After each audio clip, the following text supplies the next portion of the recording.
So the first piece of free advice that I'll give you about how to build an off-grid outhouse is don't leave big bits of timber lying around the place. That hurt. So welcome back to our off-grid adventure. In today's video we're diving headfirst into an exciting project that we've been working on for about 8 months now, which is building our outhouse.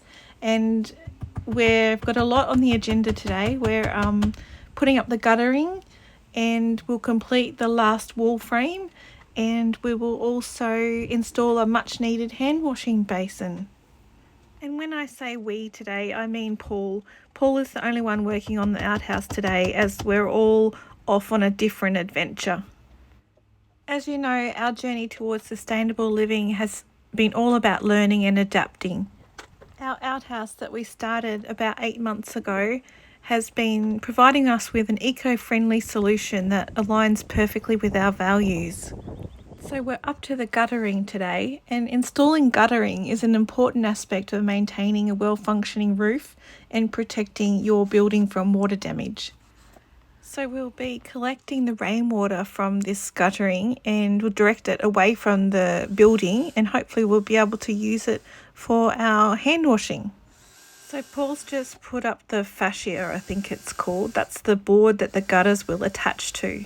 And he's also put something up there that the gutters can hang on. And now he's just putting a hole in this guttering for where the downpipe can come down. And I'm pretty sure that's not what drills were designed for. But I'm definitely no expert in this area. So normally the whole family pitches in and does some work for the outhouse, but obviously we're all away at the moment, and so Paul's had to do it by himself. And so in our outhouse we've installed a compost toilet, and also we use the rainwater from our rainwater tank to use for showering. So if you're new here, we're a family who have embarked on an extraordinary adventure of off-grid living in Australia, and we're embracing a sustainable lifestyle that's connected to nature. So we just enjoy sharing our day-to-day life as we share the challenges and triumphs and insights on the paths to sustainable living. And many of the building materials that we've used on this outhouse have been donated to us for free from friends and colleagues and family. So it hasn't really been designed to look beautiful, but it's been designed to be practical and efficient and useful to us.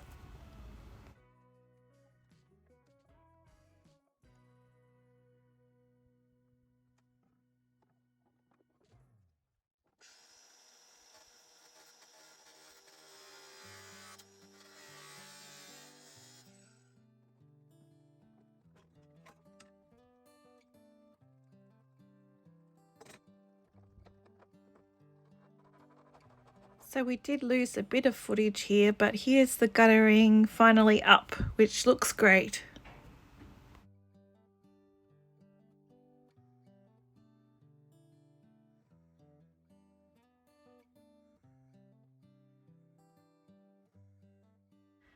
It's a bittersweet moment as Paul creates the final wall frame. This marks a major milestone in our construction journey, and the sight of our hand-built outhouse is incredibly rewarding. So Paul's just putting up the insulation now. The insulation involves an added layer of material to the walls or anywhere else as part of the building to reduce heat transfer. So hopefully it'll be nice and warm during the winter months, because we do get below zero quite a lot here.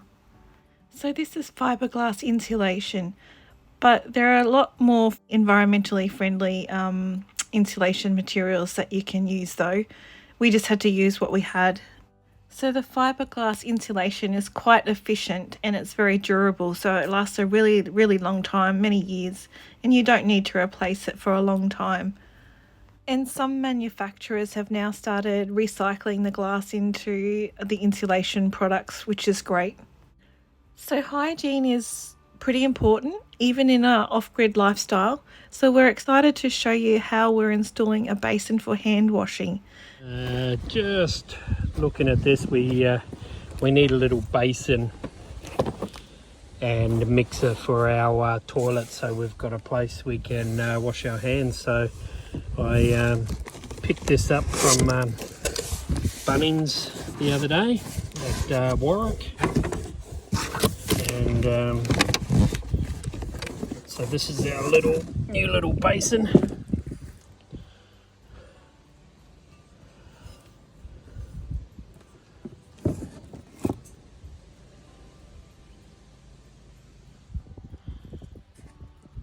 For a powder room, so we're going to be calling our toilet the powder room, and then that mixer hopefully will fit in there nicely.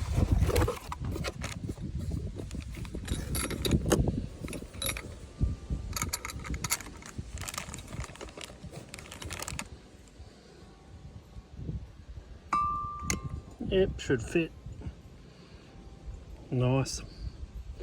Now I'll have a look and see what I need to assemble it. Stay tuned.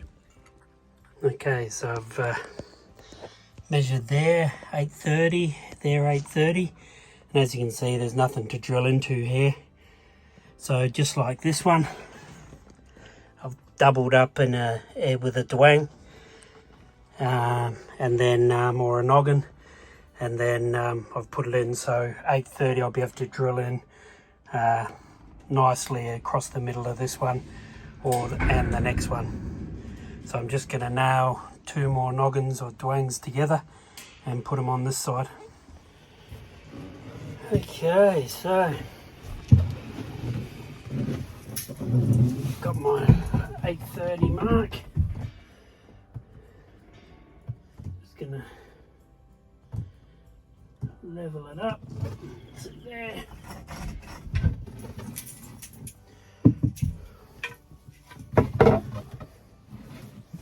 And then we need 2 35 centers.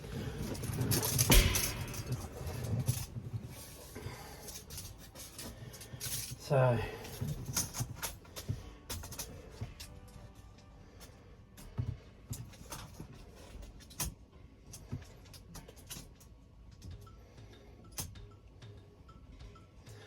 I'm going to go center of the post there. 235.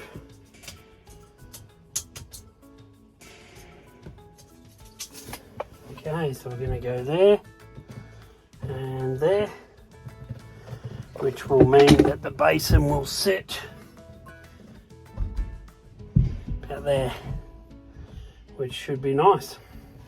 So just going to get the pre-drill those holes just a slightly smaller than the bolt hole and get them screwed in. So I'll see you back here in a sec. So the anchors I've got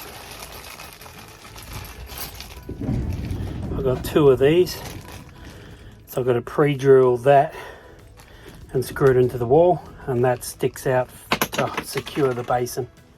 So we just want a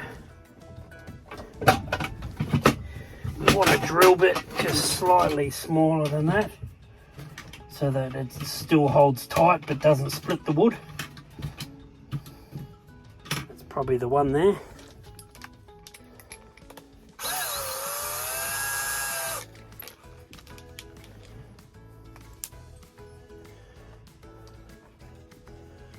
Okay.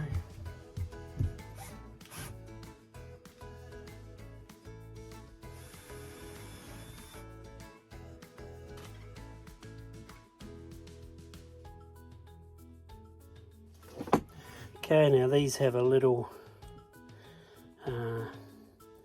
flat area there where my fingers are, and that's where your shifter bolts onto, so you can turn it. So let's wind these in.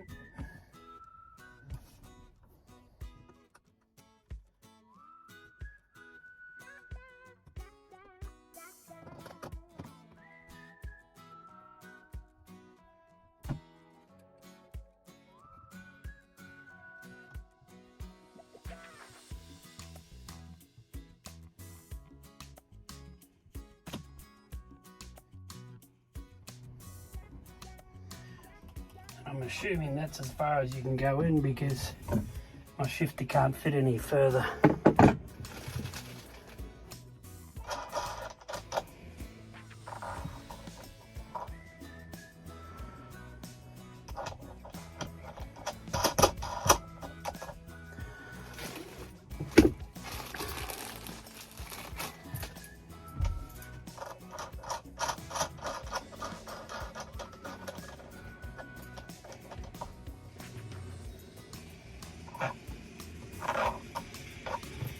I'll just have to check the instructions just to see which way that goes, whether it faces out or in. So I'll just quickly grab them and have a look. Be right back. Okay, so according to the instructions, plastic bit, washer, nut.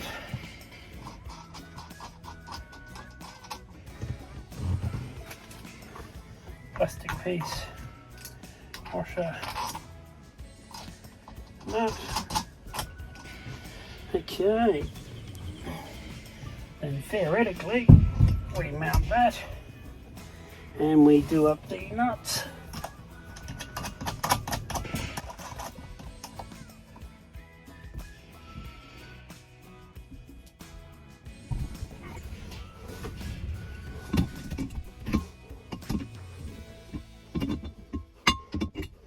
Last thing I want to do is smash this porcelain with my adjustable spanner.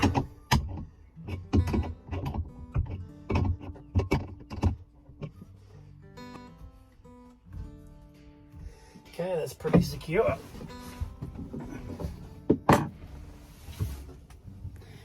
So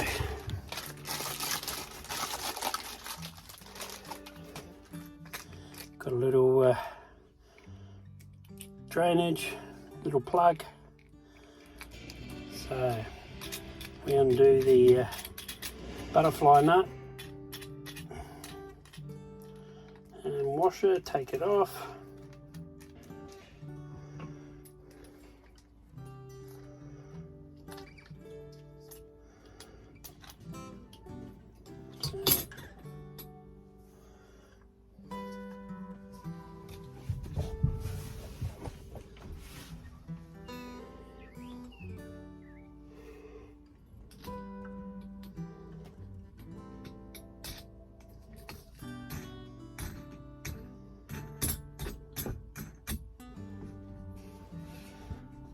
Just get it centered, tighten that up.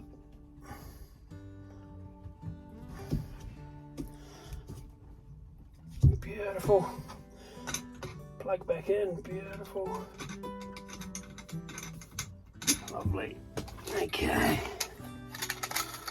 Now the water.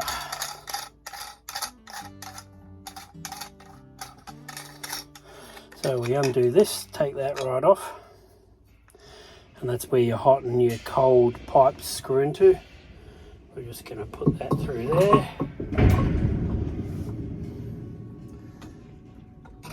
Put the rubber washer and the washer back on. Screw it up.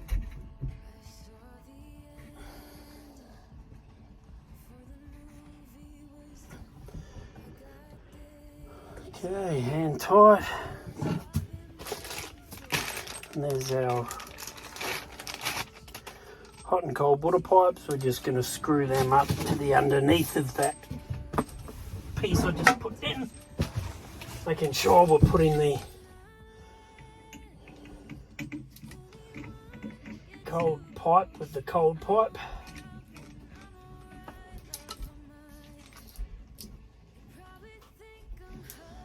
And we just need to do them hand tight.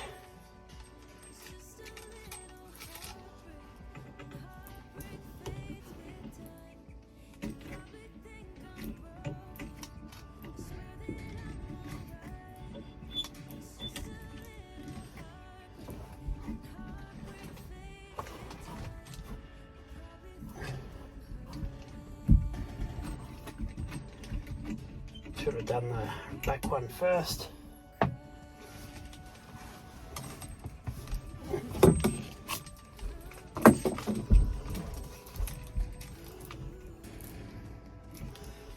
See what I was doing. Now the cold one on.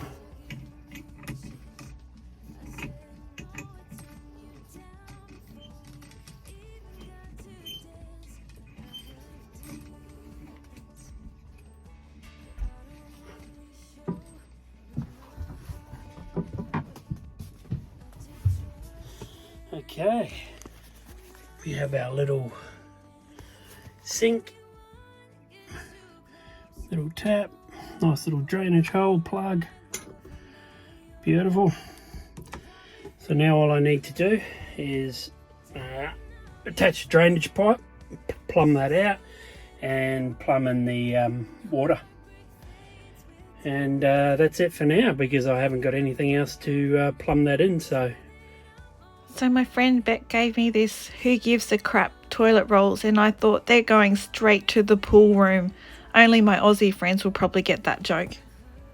So this is where we're up to. Happy days.